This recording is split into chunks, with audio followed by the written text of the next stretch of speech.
28ویں آیت انشاءاللہ آپ کی خدمت میں ذکر کرتے ہیں۔ اللہ تعالیٰ ارشاد فرماتا ہے کہ وَاعْلَمُوا أَنَّمَا أَمْوَالُكُمْ وَأَوْلَادُكُمْ فِتْنَةٌ وَأَنَّ اللَّهَ عِندَهُ أَجْرٌ عَظِيمٌ، اور جان لو اے لوگو، جان لو کہ محض تمہارے مال اور تمہاری اولاد ایک آزمائش ہے، اور بے شک اللہ تعالیٰ اسی کے پاس بڑا اجر ہے۔ آزمائش کس طریقے سے ہے؟ مال اس طرح آزمائش ہے کہ ہمیں حلال کمانے کا حکم دیا گیا، حرام بڑا بکثرت آتا ہے، حلال ذرا تھوڑا کم مقدار میں آتا ہے، تو یہ ایک آزمائش بن جاتی ہے کہ بعض اوقات انسان مال کی مقدار اور اس کے ذریعے حاصل ہونے والی آسائشیں یا اپنا لائف سٹائل وہ چینج کر دیتا ہے، تو اس لائف سٹائل کو قائم رکھنے کے لیے وہ کہتا ہے حلال سے تو نہیں ہو سکتا، وہ حرام کی طرف بڑھ جاتا ہے، یوں اس کا مال ایک آزمائش بن جاتا ہے۔ اور بعض اوقات حلال اور طیب کماتا ہے لیکن خرچ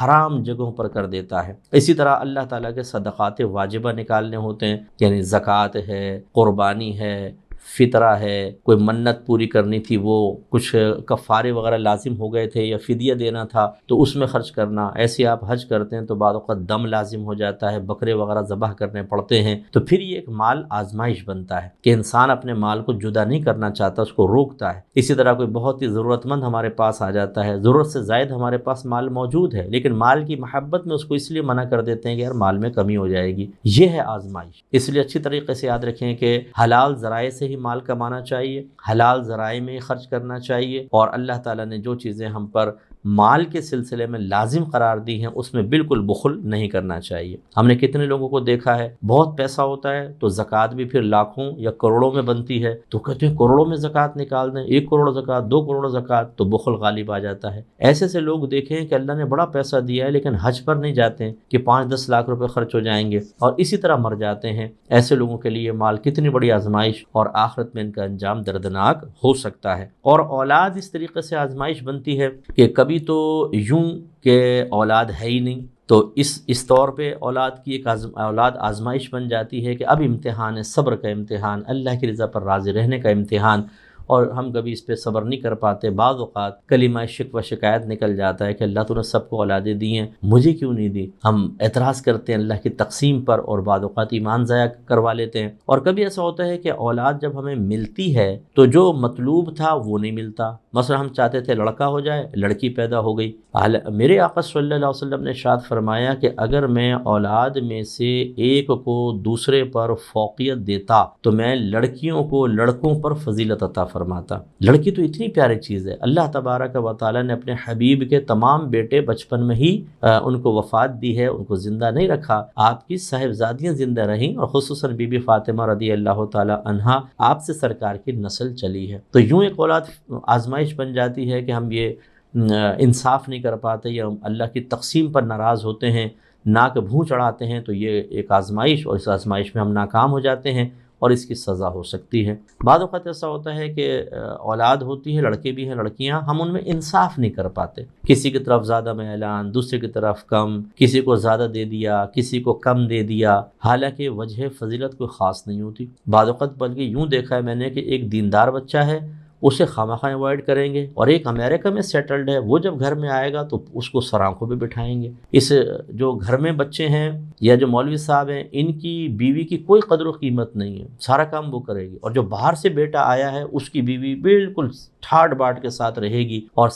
ماں صاحبہ جو ہیں وہ اور اس کی ساس عورت کی دوسروں سے اس کی خدمت کرواتے رہیں گے۔ ارے بھائی، اگر کوئی امریکہ سے آیا ہے، کوئی UK سے آیا ہے، کوئی باہر سے آیا ہے، تو وہ کوئی مطلب یہ کہ معاذ اللہ فرشتہ تو نہیں بن گیا، وہ بھی ایک عام انسان ہے۔ بلکہ میں برا نہیں مانیے گا، جو ہمارے بھائی بہن ہمیں سماعت فرما رہے ہیں اور اچھے کبھی برا نہیں مانتے، کیونکہ وہ جانتے ہیں کہ ہم اصلاح کے لیے بات کرتے ہیں، کوئی آپ سے بغض اور کینہ تو نہیں ہے۔ جو باہر کے لوگ ہیں نا، یہ میدان محشر میں زیادہ پکڑے جائیں گے، ان کی زیادہ سخت آزمائش ہوگی، کیونکہ اللہ نے فرمایا ثم لتسألن یومئذ عن النعیم، پھر اس دن ضرور نعمتوں کے بارے میں کویسچن ہوگا۔ اور جتنا باہر کے لوگ آسائش اور نعمت میں ہیں، چاہے بعض پریشان بھی ہوتے ہیں، لیکن پھر بھی اللہ نے ان کو بڑی نعمت عطا فرمائی جس سے ہمارے یہاں کے لوگ محروم ہیں، اور جو جتنی زیادہ نعمتوں کا حامل ہوگا آخرت میں اتنا ہی پھنسے گا۔ اور اس میں بعض اوقات ایسا بھی ہوتا ہے نہ نمازیں پڑھتے ہیں، نہ روزے رکھتے ہیں، تکبر اتنا زیادہ ہوتا ہے کہ دیندار اداروں کی بات نہیں مانتے، بعض شرابی بیچ رہے ہیں، غلط قسم کا کاروبار کرتے ہیں، جھوٹ بول کر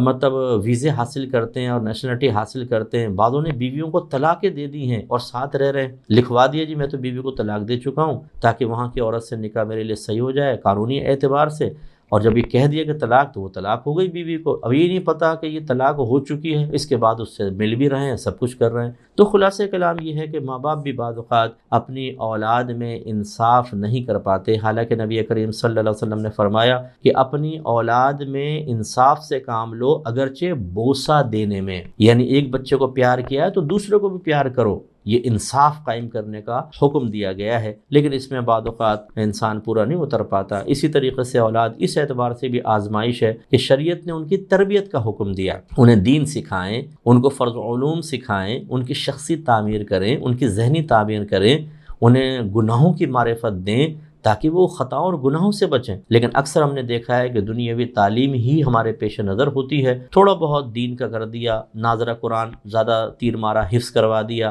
ایمان مفصل، ایمان مجمل 6 کلمے، اس کے بعد ختم، یا نماز تھوڑی سکھا دی اور کچھ سنت کے مطابق جو عربک میں دعائیں ہوتی ہیں وہ یاد کروا دیں، اس کے بعد ہم سمجھتے ہیں ہم نے بہت بڑا کارنامہ کیا۔ یہ پتہ ہی نہیں ہے کہ عقیدے کے سلسلے میں کیا کیا سکھانا ہے، احکام شرعیہ عملیہ کے بارے میں کیا بتانا ہے، گناہوں کی معرفت کے بارے میں کیسے بتانا ہے، کس طرح بچوں کی تربیت ہوگی۔ تو یہ بھی ایک وجہ ہوتی ہے ان کے بچوں کی اولاد کے آزمائش ہونے کی کہ والدین اکثر ان کی صحیح تربیت نہیں کر پاتے، انہیں وہ چیز نہیں سکھاتے جو مطلوب شرع ہے۔ اس میں اچھی طرح یاد رکھیے گا، پھر بالغ ہونے کے بعد اگر آپ نے تربیت میں کوتاہی کی تھی، بالغ ہونے کے بعد اولاد جو گناہ کرے گی، اگر اس میں آپ کی تربیت کے نہ ہونے کی وجہ سے ایسا ہوا ہے تو آپ کے نام اعمال میں بھی گناہ لکھا جائے گا۔ اس لیے اپنی اولاد کو اس انداز سے آزمائش نہ بننے دیں کہ میدان محشر میں گرفت ہو جائے یا دنیا میں بے برکتی ہو جائے، اس کا خیال رکھیں۔ بہت سے والدین ایسے ہیں جو بچوں کو گناہ کرتے دیکھتے ہیں لیکن ان کو نیکی کا حکم نہیں کرتے،